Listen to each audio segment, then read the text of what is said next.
Not very long ago, my father-in-law and mother-in-law took all of us kids, their natural-born children. By that, I mean it wasn't their grandchildren.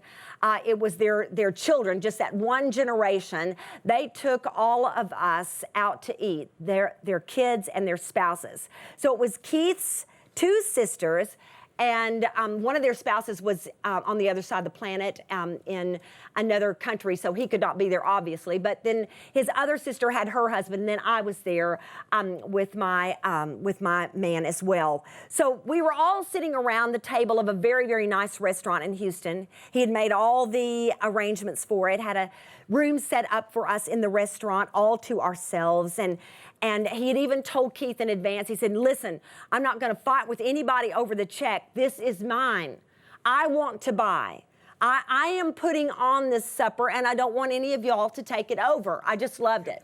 Now, they are in their early 80s, and we were supposed to have this dinner last year when he had a terrible, terrible health condition overtake him, and he was in the hospital. But it was their 61st anniversary this year. That's what we were celebrating. We were supposed to celebrate it at 60, but we were a year behind, 61 years. Here we are sitting at the restaurant.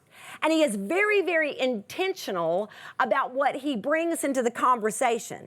He said he was going to steer it, and he steered it indeed. And he talked so many things about their lives, the decades of raising those children. And at one point of the meal, toward the very end of the meal, quite unexpectedly to us, he begins to go around the circle of that table and speak specifically using our names over every single one of us.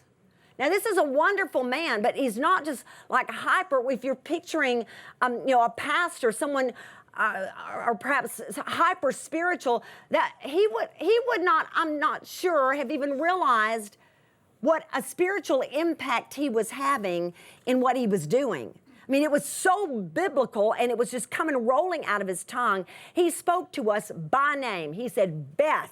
And I mean, he spoke to me about what I had meant to their family. He said specific things like, what we have missed had you not come along.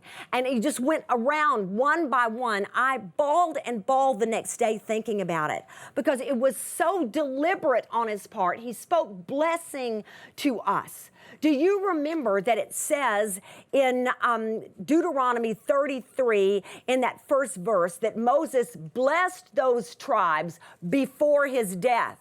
Now, I hope we've got my father-in-law for a whole lot of years, but you know what he was trying to do? He was being very intentional. He was speaking the blessing before he is off this planet. He wanted us to hear it. Now, here's what I want you to know. He comes to a point in it, he's spoken blessing over every single person at the table, and then he says something to us. He says, 2 of you are missing. And he let that hang in the air for a moment because Keith's parents did not just lose one child. They lost their firstborn when he was 3 years old. They lost another child. They lost their third child, a daughter. So they have buried 2 children. They have been through as much pain as any people I have ever known in my life. And so he said to us while we were sitting at the table, we have lost 2 of you.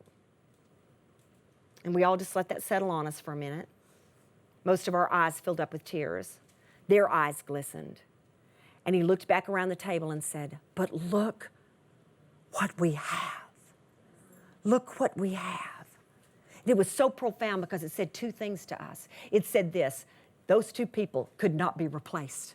Even with all the joy that has come in these latter years, they could not be replaced to those 2 parents. Nothing has ever happened that filled in the void of those 2 people. They were dignified and honored and esteemed at that table as their children that night. But you know what he was saying to us?